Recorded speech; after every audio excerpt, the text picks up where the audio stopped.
மெயின்டெனன்ஸ்னால் என்னென்னு நம்ம எல்லாருக்கும் தெரியும் அண்ட் ஓரளவுக்கு அதை பற்றின ஐடியா இருக்குது. ஆனால் இந்த அலுமினினா என்ன? மெயின்டெனன்ஸும் அலுமினியும் ஒன்றா இல்லை வேறு வேறையா? இதை பற்றி தான் இன்றைக்கி பாட்காஸ்ட். நம்ம டே டு டே லைஃப்பில் இந்த ரெண்டு கான்செப்டும் கிட்டத்தட்ட ஒரே மாதிரி இருக்கிறனால மாற்றி யூஸ் பண்ணி கன்ஃபியூஸ் ஆகிடுவோம். ஆனால் இது ரெண்டுக்குமே பெரிய அளவில் டிஃப்ரென்சஸ் இருக்குது அண்ட் இந்த ரெண்டுமே கம்ப்ளீட்டாக செப்பரேட்டான லாஸில் டீல் பண்ணுறாங்க. அலிமனின்றது ஒரு ஒன் டைம் செட்டில்மெண்ட். ஹஸ்பண்ட் ஒய்ஃப்க்கு லம்சமாக ஒரு பேமெண்ட் பண்ணிடுவாங்க. யூஸ்வலாக அலிமனியை எய்தர் மியூச்சுவல் ஆர் கண்டஸ்டட் ஒரு டிவோர்ஸ் ப்ரொசீடிங் முடியும் போது கோர்ட் கிராண்ட் பண்ணுவாங்க. ஒய்ஃப் அவங்க பெட்டிஷனில் கேட்டிருந்தா.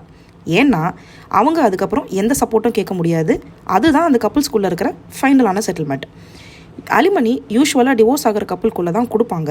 அண்ட் இதோட மெயின் பர்பஸ் என்னென்னா, மேரேஜில் இருந்த வர அவங்க ஹஸ்பண்டையே நம்பி வாழ்ந்த ஒய்ஃப்க்கு அவங்க இண்டிபெண்ட்டாக இருக்க இந்த அமௌண்ட் ஓரளவுக்கு ஹெல்ப் பண்ணணுன்றது தான்.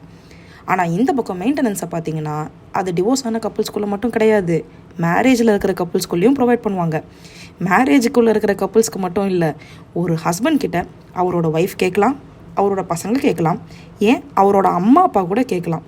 ஏன்னா இவங்களையெல்லாம் ப்ராப்பராக கூட வச்சு மெயின்டைன் பண்ணணும்னு ஒரு ஆணுக்கு லா லைபிலிட்டி கொடுத்துருக்கு. ஆனால் நிறைய பேருக்கு தெரியாத ஒரு இன்ட்ரெஸ்டிங்கான விஷயம் என்னென்னா, ஏதோ ஒரு சிச்சுவேஷன்னால் தன்னைத்தானே இண்டிபெண்ட்டாக மெயின்டைன் பண்ண முடியாத ஹஸ்பண்ட் நல்லா ஏர்ன் பண்ணுற ஒய்ஃப் கிட்ட கூட தாராளமாக மெயின்டெனன்ஸ் கேட்கலாம். மெயின்டெனன்ஸ் அமௌண்ட் மந்த்லி பேசிஸில் ஒரு ஃபிக்ஸட் அமௌண்ட்டை பே பண்ண சொல்லி கோர்ட் கிராண்ட் பண்ணுவாங்க. இது ரெண்டு தான் இதுக்கு இருக்கிற மேஜரான டிஃப்ரென்சஸ். ஆனால் இதோட லீகல் சைடை இன்டெப்த்தாக சட்டத்தில் எப்படியெல்லாம் சொல்லியிருக்காங்கன்னு டீட்டெயில்டாக ஒரு வீடியோவை யூடியூப்பில் சீக்கிரமாகவே அப்லோட் பண்ணுறேன்.